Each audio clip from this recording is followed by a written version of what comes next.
मोदी देश के दूसरे गांधी, अमित शाह दूसरे पटेल और योगी दूसरे नेताजी हो सकते हैं क्या? राजनाथ ने मोदी को बताया गांधी तो लगी मिर्ची, पर गांधी का सपना किसने पूरा किया? शिवराज को मोदी में दिखती है गांधी, बोस, पटेल की छवि, इसलिए है यूनिक प्राइम मिनिस्टर। मोदी को कोई गांधी कह दे तो विरोधी ऐसे चिढ़ जाते हैं जैसे लगता है किसी ने बहुत बड़ा पाप कर दिया हो। मोदी सरकार में मंत्री राजनाथ सिंह ने अब मोदी की तुलना गांधी से की है, जिसके बाद सोशल मीडिया पर कुछ लोग सवाल उठा रहे हैं कि मोदी गांधी कैसे हो सकते हैं। हम आपको तथ्यों के आधार पर पूरी बात विस्तार से समझाने की कोशिश करेंगे।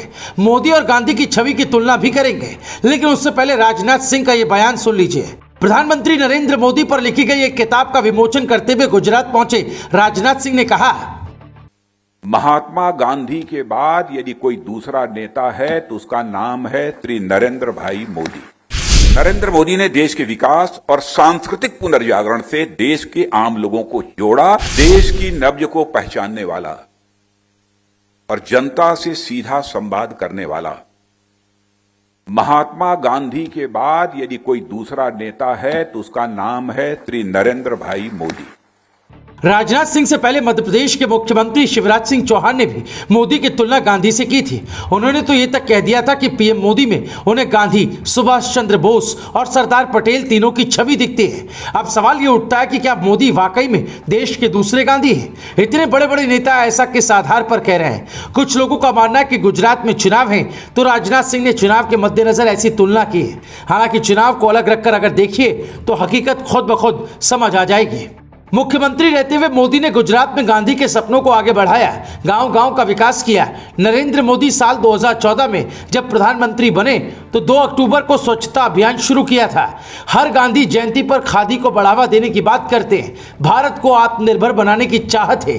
गांधी समाज के अंतिम व्यक्ति का भला चाहते हैं। यही चाहत पंडित दीनदयाल उपाध्याय की भी थी। मोदी राज में हर गांव तक बिजली और गैस सिलेंडर पहुंचा, करोड़ों महिलाओं की जिंदगी बदल गए।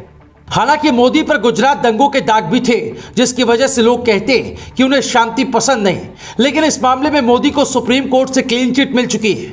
साल 1947 में जब भारत पाकिस्तान का बंटवारा हुआ तो गांधी जी बंगाल के नुआ ओखली में बवाल शांत करवा रहे थे। अमित शाह कहते हैं कि गुजरात में जब साल 2002 में हालात बिगड़े तो हमने 24 घंटे के अंदर सेना बुला ली थी। फिर हमारी गलती कैसे हुई? कुछ लोग कहते हैं कि अमित शाह को मोदी ने आगे बढ़ाया, लेकिन अब शाह की छवि मोदी से अलग है। जब से जम्मू कश्मीर से अनुच्छेद 370 हटा और पीओके को लेकर शाह ने जान देने की बात कही, उसके बाद से उनकी छवि बदली। शाह देश के हर दुश्मन को मिटाने की बात करते हैं, उसे लेकर हमेशा चिंतित रहते हैं। इसी वजह से उनकी तुलना पटेल से होने लगी है। हालांकि पटेल, गांधी और नेहरू ने मिलकर देश को आजाद तो कराया, लेकिन कुछ इतिहासकार ये भी कहते हैं कि अगर उन्होंने सुभाष चंद्र बोस को सपोर्ट किया होता तो देश कुछ साल पहले ही आजाद हो गया होता। नेताजी ने जर्मनी में हिटलर से मुलाकात की, अंग्रेजों के खिलाफ आर्मी और हमेशा इस बात का समर्थन किया कि आजादी हम लड़ कर लेंगे, अपना हक हमें भीख के रूप में नहीं चाहिए। यही बात आज यूपी के मुख्यमंत्री योगी आदित्यनाथ भी कहते हैं कि जनता का हक उसे मिलकर ही रहेगा। कोई भी भ्रष्टाचारी बीच में आया तो जेल जाएगा, बुलडोजर चलेगा। उनकी नीति कुछ लोगों को रास नहीं आती, लेकिन कुछ लोग कहते हैं कि नेताजी वाला स्टाइल है और नेताजी ने ही गांधी को राष्ट्रपिता कहा था। अब आज के नेताओं को आप कौन सी उपाधि देना चाहेंगे, वो आप कमेंट करके बता सकते हैं। हमने तो बस तथ्यों के आधार पर यह समझाने की कोशिश की बड़े बड़े नेता ऐसी तुलना क्यों कर रहे हैं। Bureau report, global Bharat TV.